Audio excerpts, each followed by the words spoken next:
So thank you so much to Kamya for being my first guest, which is so exciting. We are at this beautiful place, which is called Emberlock. I don't know if you guys know it, but it's super cute. Welcome, everyone.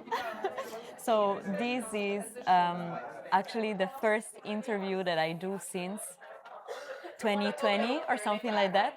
When I first launched my podcast, it was called Beyond Business. And I think that in a way, there is a kind of connections between like what I was doing like at the moment and what I'm doing now. We started with this like friends of mine like at uni, and we were, like every time like you are in a new chapter of your life, you're kind of always lost. And we really wanted to kind of find inspiration of how we could craft our career, like starting just from scratch. Like we were at uni and we were like, okay, like there are so many like possible paths that we can take. Like we need to get inspiration. So we started to actually like call like so many people that had completely different types of careers, and they were explaining how did they get there and stuff. And yeah, so we were kind of telling these stories, and I think that now it's a new chapter of life where we kind of started, our career. We're starting building towards something. We're starting building towards our vision. But at the same time, it's also like you're kind of lost always. Yeah. I think that the feeling never leave you. So yeah, like I hope that with this conversation we can inspire new paths, and also unconventional ones. And also, I really want like to pass the message that we can really create something that is unique to us. There are no steps and milestones that we need to necessarily kind of achieve or get to, and we can really like craft a life that is just based on our vision that we have to ourselves, and everything is, allowed in a way. Kamya, Yeah. thank you so much. Say a couple of words about you, and then I'll start with my first question to introduce this episode. Yeah, of course. Thank you for having me, especially as the first guest. Yes. But I'm Kamya. I lead growth at a B2B startup in London. And outside of that, I love creating content, and I'm kind of the LinkedIn influencer, as my friends like to call me. Cheers. But Thanks to her, actually, I started posting on I LinkedIn. think So I'm convincing everybody to start posting. I love it. I Yeah. love it. Okay, Kamya. So my first question for you is, what are you building? But I don't mean just work-wise. Oh, okay. Very interesting question, because I think I'm building most things outside of my 9 to 5. The first thing being my LinkedIn brand. I think I'm kind of over the phase of sharing generic personal branding marketing tips. I really want it to be a community for early stage marketers, operators, and creators to come to find resources for themselves and kind of find information that they never knew from before. To put this into context, is because I am the first hire at my current startup, and let me tell you, it's nowhere close to easy. It's like your own baby sometimes, because it's like you have to put in those extra hours. If a campaign needs to go out the next morning, you need to put in that time, right? So I want to be able to make sure I'm telling people you're not alone. There are people like you, and if you need a safe space, a safe corner on the internet for that, I'm here for it. The second thing I've started as of January is my Substack, which is called Get Things Moving. Yes, she started it. Which I've been talking about to everybody for the longest time. And again, I think Get Things Moving is because you're always on the move in a startup, right? And that's what I want to share. I want to go a bit deeper in my Substack, share none of those like 10 hacks to go viral, the 10-step framework you need for a perfect GTM.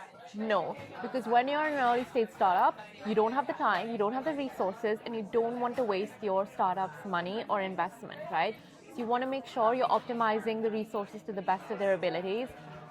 And that's what I want to talk about in my Substack, as well as a bit about talking about how I build my LinkedIn brand and how those two relate to each other.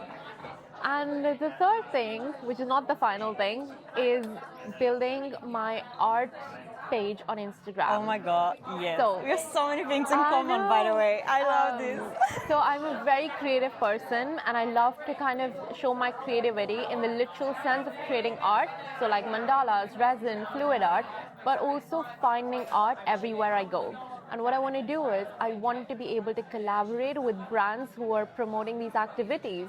Like the art workshop I was mentioning to you earlier, or places like these, where I kind of film content and make people believe like there is art everywhere around you. It's all in the eyes of how you notice it. And the last thing, this is the last thing, Yes. is my Instagram personal brand. I want to show people this is who I am as a person outside of LinkedIn, outside of my creative zone, outside of my Substack. This is where you can see the best of my personality. Oh yes, and that's what we want to see. Yeah. I really really love this, and to me, this is exactly what word building means. Probably I'll just explain a little bit what word building means for me and why really in these conversations I want to bring in people that are building a universe around their persona. Yeah. I think that we come from a time where we have been pushed to pick one lane and just go for it. Yeah. You know, whatever this lane was, you at 18 years old, you would have have to take for the most defining decision of your life, with actually no life experience, no resources, no guidance. Pick a university and then pick a career path based on that university that you choose. And there was so much pressure, I think, and also at a moment in your life where you have zero ability and no playbook to actually make a decision like this. And I have always been feeling that I had to, scale the ladder and pick this one thing and go for it. And if I was picking it wrong, oh my God, so much anxiety, because maybe it's not the most it's your passion, but maybe the most money rewarding, type of career path that you can do. And once you took that path, you're okay, what do I do now? Now I need to change from scratch. But I don't believe this is the thing anymore. That's not happening. And I think that there is so much negativity out there about how the era we're living it's bad and scary. But I actually feel there is also so many good things. That this era of the world it's giving to us. And for me it's freedom. Freedom to really build things around us, our interests, our passions, and we are not just one thing. As you say, you love marketing and you're helping startups, building cool products with your skills, but then you also love telling stories and you're building your personal brand, but you also you are an artist and you're also building your art brand, but also out of that you have so many interests and you say, hey, I want to show them all on my Instagram. And this gives you so much and so many opportunities coming from so many different ways. That's why I believe so much in this word building kind of mission that each of us needs to have. So first of all, what's your view on this? And second, how are you gonna deal, with building all these things at the same time? And I'll tell you why I'm asking this question.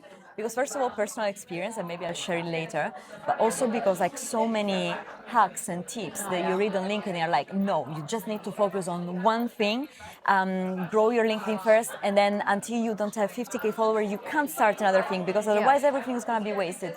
But I think that this could be, probably makes sense, because focus is important, but also so limiting, because it's kind of, you need to wait that something a huge achievement comes on one of these lanes to actually start to do something. But life does not work really like this. So what's your take on this?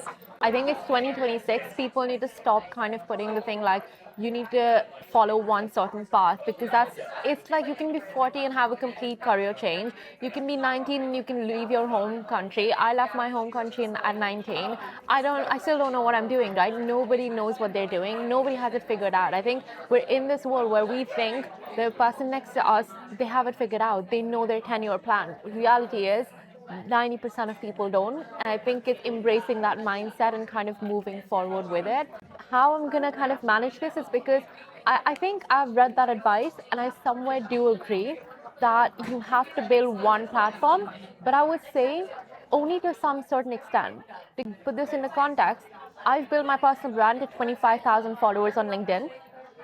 If I was at 5,000 followers, would I take the leap into building my Substack? Not yet. But why I take the leap now and not later is because now I have some sort of community who will come to me on Substack, who will come to me on Instagram, and they will support me on those platforms. For my art brand, I've been building my art brand for the past 5 years. No, I don't have 5,000 followers, but that's the meaning, right? Art is not for everyone. It's for a subject number of people. And that's exactly the thing. If I'm promoting that if art is everywhere around you, then I don't need to time block myself 2 hours to go find art around me. I'm here, there's art around me, I take a picture, I take a video, and I post it. That's the spontaneity. I think we have to stop putting so much creative pressure on ourselves that everything needs to be perfect, because people don't want perfection. People want authenticity. We're talking so much about authenticity, but are we actually applying it to practice? It's like people want to look perfect. You're not going to look the same in every piece of content, and that is authenticity, right? Your hair's not going to look the same. You're not going to speak the same. You're probably going to forget what you're saying mid-sentence, but that's what the entire point of being authentic is like, if you're talking off camera or if you're shooting off camera, that's exactly how you're going to be and who you're going to be. Yeah. And I think that you touched like a super interesting point, which is like authenticity. Yeah. I think like literally like a super small portion of people are actually like really, really authentic. But I think that right now more and more people are kind of like pushing themselves to kind of show more of the real behind the scenes, because I think that so many people show the behind the scenes, but they're not the real behind the scenes. You know, you never know what actually was behind the big breakthroughs, you know, like people talk about. They're never really like transparent in the process of building all these things.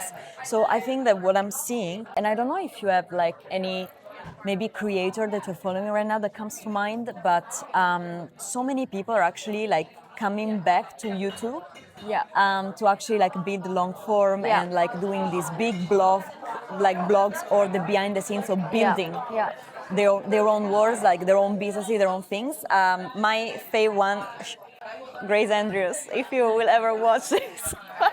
I love her, and she was the like social media director of the Diary. Yeah, Do you know her? Grace was literally going to come to my mind as soon as you said that, but yeah. You know, and I think, I mean, of course, it's never gonna be 100% fully authentic. But I watch like her videos like every Friday, and I actually see what's, you know, like what's behind building what she's building, like all the steps that she's following. And I think that that's what we need to show more, and that's actually what I'm trying to commit myself more. 100%. I think one person who comes to mind is, you know, of the brand Hair Syrup. So they're a hair care brand. I love them. I love their products. And Lucy Palmer, who's the social media manager, she's now started her YouTube, and every Sunday she posts, and it's literally like, my show is on. Everyone needs to stop. The channel called? She creates such amazing vlogs, and it's like, she shows her life, she shows her personality, she shows what it's like working at Hair Syrup, and that's what people want to see. I think now we're seeing a shift where we've had enough of people saying that founders need to be the face of a brand. We need to have employees be the face of a brand. We need to see employees and founders both come forward and be like, this is the brand we're building, and this is like the sneak peek you can have into what we're building. So EGC is on the rise. We've seen founder-led branding take its moment. It's going to stay, but I think EGC is here to stay now. I love that. I love it. Have you think about like creating long form but like video? I think no, because I'm not someone who can consume as much long form content. And when I say that is, if you make me watch a movie, I cannot sit even 5 minutes into the movie. I love that. So I think because I preach so much of authenticity, I would not create something I can't consume. So I think for now, I'm going to stick to kind of my short form reels, TikToks, and I think carousels are my favorite right now. So I'm still in my carousel era. Hopefully that changes I love the video. But carousel is just the best. I think it's also about like, you can tell so much of a story through a carousel. And you don't have to be on camera, or you don't have to look put together. You can do it at like 11 p.m. and you can be creating a really cute carousel, and I love that. I love that. On Canva, guys, like my Canva nights are the best. Okay, so my next question, because we chatted a lot, but one thing that people know about you and one thing that people probably don't. I think something people know about me is that I am not someone who will wait for the perfect time. And I practice what I preach, but I also like telling everyone around me, don't wait for the perfect time, because it will never arrive. Never, guys. Something people don't know about me is how much imposter syndrome I get. Every time I do a webinar, every time I shoot a piece of content, I look back at it and I'm like, I look so fat, I look ugly, my hair's looking like this. And I feel like I have to stop kind of looking at it from such a critical perspective in the negative sense, because no one is. People are probably more concentrated on what I have to say rather than how I look. But I have major imposter syndrome, not just on how I look. I've not made a false 30 under 30. I'm not LinkedIn top voice. I don't have 50,000 followers. I haven't partnered with some of my dream brands yet. I think it's a result of always being on and always being on social media. Which I think I'm getting better at, but I think it's a long journey. Yeah, 100%. And I don't know if you have an advice on this, but I was actually realizing how like my imposter syndrome comes from the fact that we are always seeing what other people are doing. Yeah. And the thing is that I want to be online because like seeing these stories also inspire me on the next thing that I may do and kind of expand what I think it would be possible for me. Yeah. I think actually this happened thanks to LinkedIn and thanks to meeting you, actually discovering you on LinkedIn and other creators, like last year exactly in the summer. I never thought about building a following on LinkedIn. I thought it was just not my thing. I could never do that. But then I saw that people that looked not so far away, like from me, were doing it and were achieving results. And I was like, okay, so why not? Exactly. You know? Yeah. So I think that this is great because even following Grace, like she's doing incredible things. She's of course like an incredible professional. She has an incredible career already. She's very young. She's probably like our age. But at the same time, she's also like reachable, you know, in a sense. And if she's doing it, then why we cannot? But at the same time, this also gives you so much pressure because like you cannot watch these things without comparing yourself. Oh, but we are the same age, but I'm still starting, you know. Even me on LinkedIn, like I actually did my first, it was not viral, but my first 200 likes post a couple of days ago. I was like, wow. But at the same time, then you're like, yeah, but you know, it's still not enough. Yeah. So how, like, do you have a tip or something like, or how do you do for yourself to moderate this? Still getting inspired, but also making sure that you're following your own lane, you know? I think it's reminding yourself about your own path. I think we've always been in moments where we feel like we're never going to make out of it, but we always have, right? And I think we have to kind of applaud ourselves and cheer ourselves for that. We always can't be so negative. I keep seeing these carousels on Instagram. It's where like people put up their pictures and they were like, you probably would have seen this picture and not noticed this, that my hair is out from this side, or my arm is looking slightly fat, or my double chin is showing. And it's like, I wouldn't have noticed that because I would have thought, oh wow, what a beautiful picture. And it's like, it's because we are our biggest negative critics and we need to let go of that. And I think it also comes down to what you are consuming. You have to consume content in a way that doesn't makes you feel like you're nobody. So I feel like sometimes it's also about consuming a lot of influential and kind of the I made 6 figures when I was 17 kind of content. I feel like that will of course put you in kind of like a spiral and be like, what were you doing when you were 17 then? You're probably just like graduating high school. I was watching, I don't know what kind of weird YouTube. Exactly. So I feel like you have to be very intentional with what you consume, and I think I've kind of put that into practice. Like I get inspired by a lot of people who are my friends, who are creators I look up to, and it's like I don't really always feel that way. And if I feel that way from certain kind of content or certain creator, I will try to limit myself. Not because I don't want to support them, but I want to support my creation. Because ultimately, if my negative mindset is being shown up in my content, people will not like it and it will start getting reflected. So I think I want to put a pause there. I agree. And also I think that we need more people that, again, coming back to the topic of authenticity, that show like the real kind of grind and hustle to start from actually zero. Like me, I really started from zero. Like no network, not from my parents, not from my friends, coming from the south of Italy, you know, like very small town, didn't know about anything, you know, and then when I come back and I'm like, oh, but like how come at 17? Of course, like, you know, I was not in that environment, and there's so many of these people that actually preach these incredible achievements. they miss telling like the whole story, you know, the environment that we're maybe exposed to, the people, maybe a serendipitous connection or opportunity that came their way and helped them to make the leap. So I think that we need more people that actually like really started from zero to be authentic in the grind of actually getting, you know, like really building towards your vision without anything, you know, like any help, just you and the world. Also, like I will commit to do this because I think I have a story, you know, and we have a story to kind of share this message because it's important. No, 100%. Okay, so we talked about so many interesting things. Yeah. But I want to ask you, how would you describe this chapter of your life? And if you have a team of the year, and then I'll share with you mine.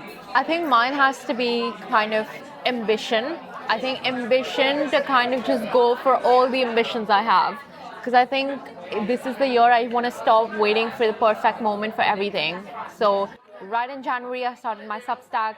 I think now I'm going to take the leap to invest into kind of tools and kind of any kind of tech that I need to create my content on Instagram and build my art brand. So I think that's the theme. Just stop waiting for kind of validation or to reach a certain number of followers and just go for it. I love it. My teams of the year are two. Yeah. So I always have two. So Yeah. one is more like professional, kind of professionally speaking, and the other one is more like life. One is opportunities unfolding, Yeah. and the second one is like joy. Yeah. So opportunities unfolding because I think that this is gonna be the year where not only like I'm starting to see the results of some bricks, you know, that I put like last year, and I'm also gonna build new bricks. And I hope and I think and I know there is gonna be the year where, you know, things are gonna start to actually come, you know, like to me and unfold. And also I think there was a year where like a more clarity unfolded for me of where I want to go. And then joy. I feel that like a lot of times we try to avoid to be anxious, we try to avoid to feel sad, we try to avoid to feel, you know, like uncomfortable feeling. But the key for me, I feel, it's not to push these things away, but just to try to find more joy in your everyday life, because there is nothing that is gonna remove completely, you know, like the fear, you know, of not making it, you know, of all these like uncomfortable feelings that we can have every day. But we have the power to actually bring more joy and committing more to create, you know, do things that bring us like happiness. So yeah, these are my two teams. I love that you have two. Yeah. So it's like there's a bit of balance and you're reminding yourself to embrace both of them. Yeah. But no, I love that. Yeah, I love that. Amazing. So I want to talk a little bit about your experience as a early stage startup marketer. Yeah. So first of all, how did you end up in a startup? I think it was second year of university. All of my friends either had internships at a big four or a big bank, and I was like, I don't have an internship anywhere.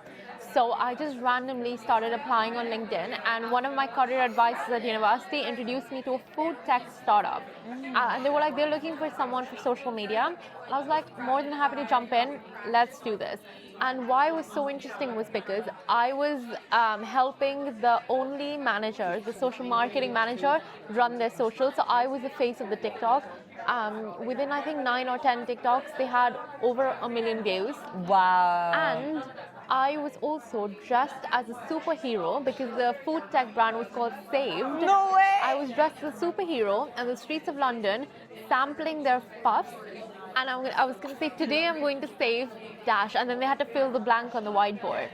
And I think because I had so much creative freedom and ownership, I was like, right, I know what I want to do. I want to work with startup, especially when I'm just starting out. And to put things into context, those puffs were fortified with crickets. So the insect cricket, they were fortified with that. They tasted good, but to be able to market to people that they're fortified with crickets, they're good for the planet and good for you, you should buy it, was very hard. Yeah. Because people were looking at me like, what do you mean? It's fortified with crickets. But I think that taught me that startups, you will have the craziest encounters, you will have the craziest moments, You just have to go for it. You just have to put your creative self out there, and you have to take the leap. Oh, I love this. Yeah. I'm also like a big fan of working in startups. Yeah. I mean, I have been a corporate girly, actually, like Yeah. for, like a long time now. Yeah. But I've always been so attracted to collaborating with founders that are building something and you're helping them like to put it out in the world. I think you have such an impact, on for the founders, but also for the people, because you are introducing like a new, probably like positively life-changing product. And this Yeah. is a thing that I would really love to do, like to just collaborate more with like founders and startups Yeah. and really help to bring into society like things that are super good. And that can have an impact. And the freedom that you have, it's Yeah. unmatchable. And the creativity, like I feel that the less kind of boundaries and like limits you have, like the more you can really like have an impact, Yeah. So I love it. And what about the current startups you're working for? So the current startup is actually very different. So I was hired as the content and community lead. I was working with a consultant and some freelancers, and I soon kind of became the only person. So I'm still the first full-time hire and the only full-time hire, Wow. leading growth, content, marketing, everything that comes on my plate. And I think it being B2B and not having worked in a B2B kind of environment that's targeting ops and devs and it's not targeting marketers, it's such a different experience. And as much as I sometimes say like, oh my God, it's crazy, I'm losing my mind, I think I wouldn't have it any other way, especially this early in my career. Because I think you learn so much. You learn to become a generalist before you become a specialist. And I think that is very important, especially when you want to become an entrepreneur. So for me, it was like startups, early stage pre-seed was the right choice, because if I can learn from the people who have been building for as long as they can remember, why not? How did the approach that you're having, like to do marketing for these startups, Yeah. is different from the one you were used to? 100%, because we are so early stage. I helped them launch out of stealth. So essentially, they had no tone of voice, they had no strategy in place, they had no content pillars. I was doing everything with the consultant from scratch, ground zero. And now, because we're going through some internal pivots in the product or who we want to target or the verticals, it's like you have to make sure that that is not being reflected in a negative sense on the outside when people are seeing content.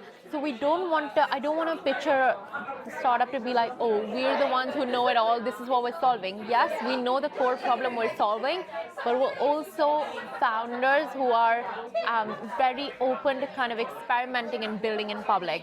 So that's the approach that I've always been like, this is what we need to follow, and I've always been kind of like super keen on it. Oh, I love that. Yeah. How do you think? Because I actually always I had this debate with a founder actually. Yeah.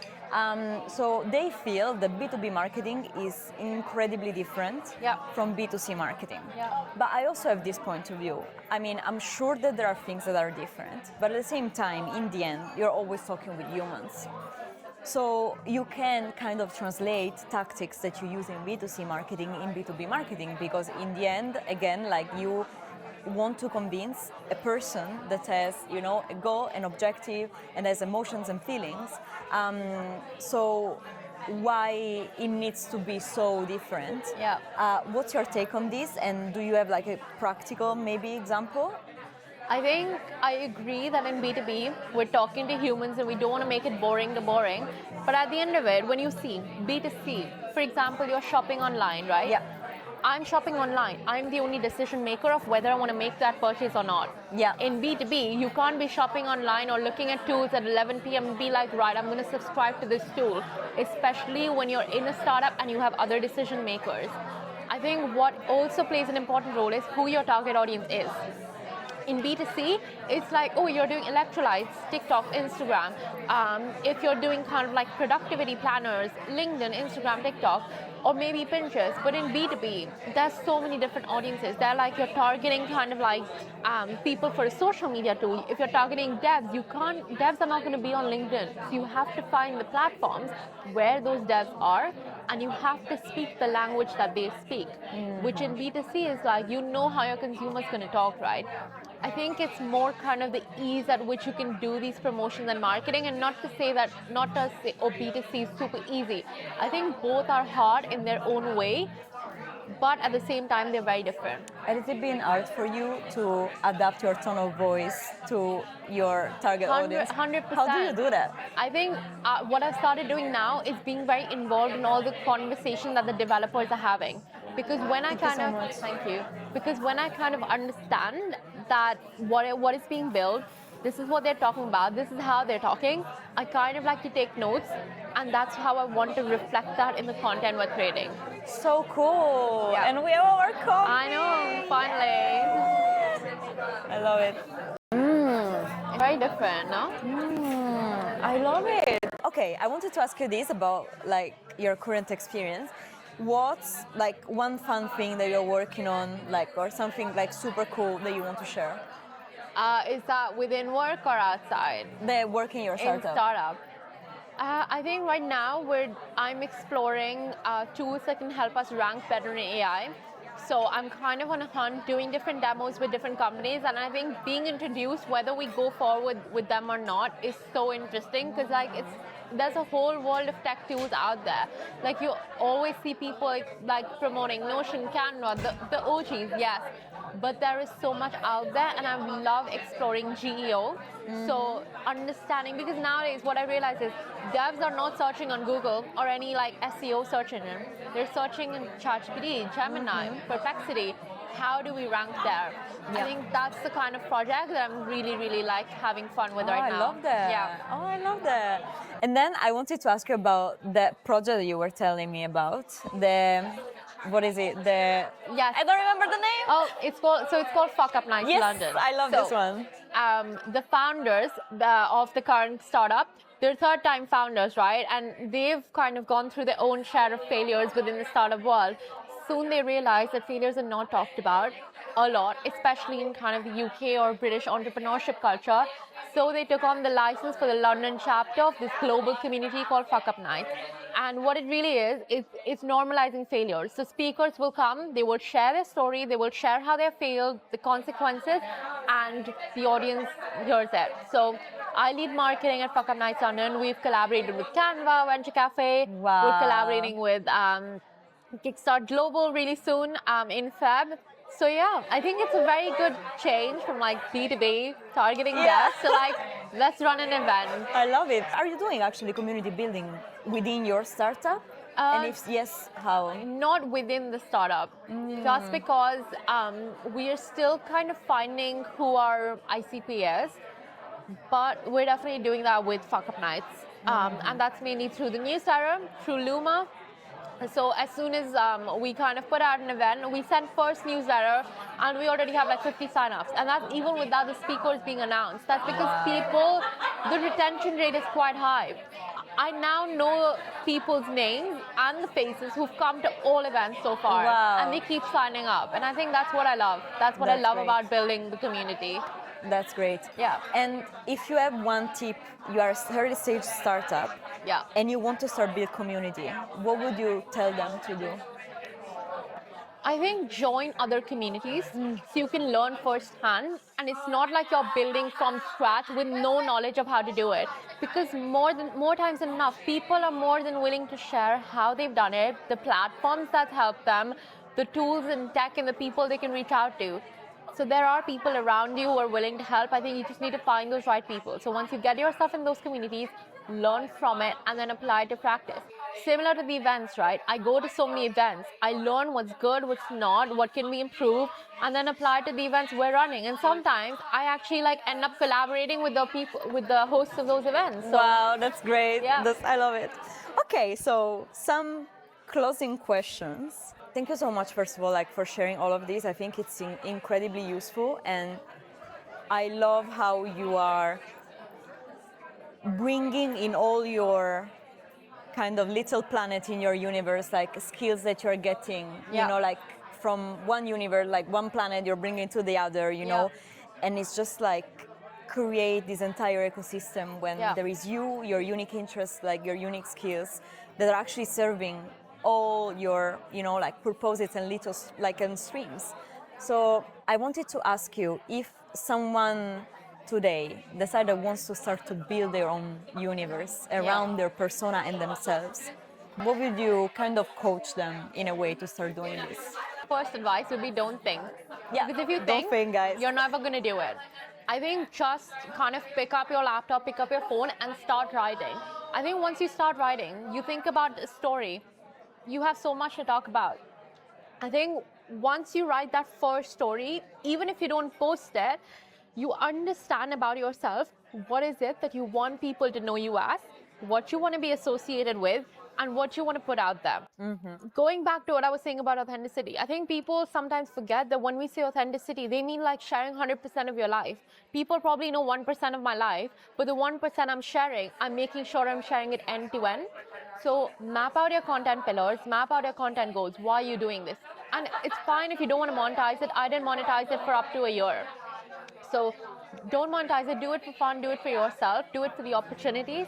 And then I think the third very important thing is find your community online on that platform in person. I think once you find your people who share the same mindset and the same ambition, it becomes so much more fun, but so much more enjoyable, and you like to embrace the process.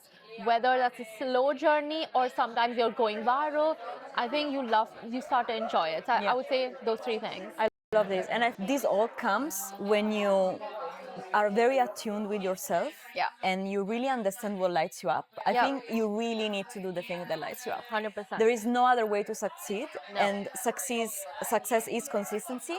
And consistency can come only from like doing things that, you know, like you really like love. That does not mean like the classic like passions, you know, but like things that like brings you that excitement, brings you the light.